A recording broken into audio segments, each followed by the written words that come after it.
बताने में मुझे बहुत हर्ष हो रहा है कि कल यूपी पीसीएस 2025 में एक सवाल जो हमने पिछले हफ्ते कक्षा 7 को साधारण ब्याज पढ़ाया था और कक्षा 8 को चक्रवृद्धि ब्याज, इन दोनों को मिला के एक प्रश्न पूछा गया था कल के पेपर में।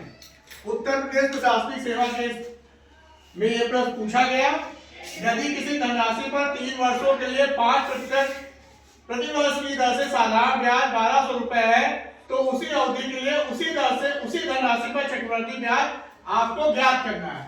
ऑप्शन दिए हुए हैं 1261 रुपए, 1690 रुपए, 1400 रुपए, 1575 रुपए।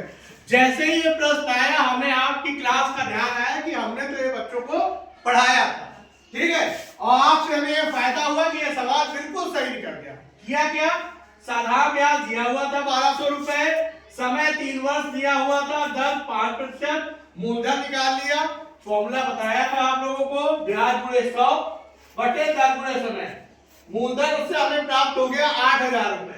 उसके बाद चक्रवृद्धि मिश्रण का फॉर्मूला हमने बताया था कक्षा 8 को कि मूलधन 1 + दर बटे 100 बटे समय। सॉल्व किया, जो चक्रवृद्धि मिश्रण आया वो 9261 रुपए आया। हम जानते हैं कि चक्रवृद्धि ब्याज बराबर मिश्रण माइनस मूलधन।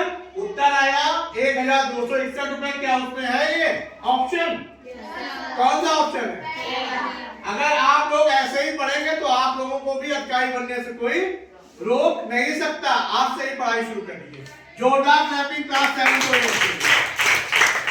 ये है वो पेपर जो कल आया है, इसी में आया है, ठीक है।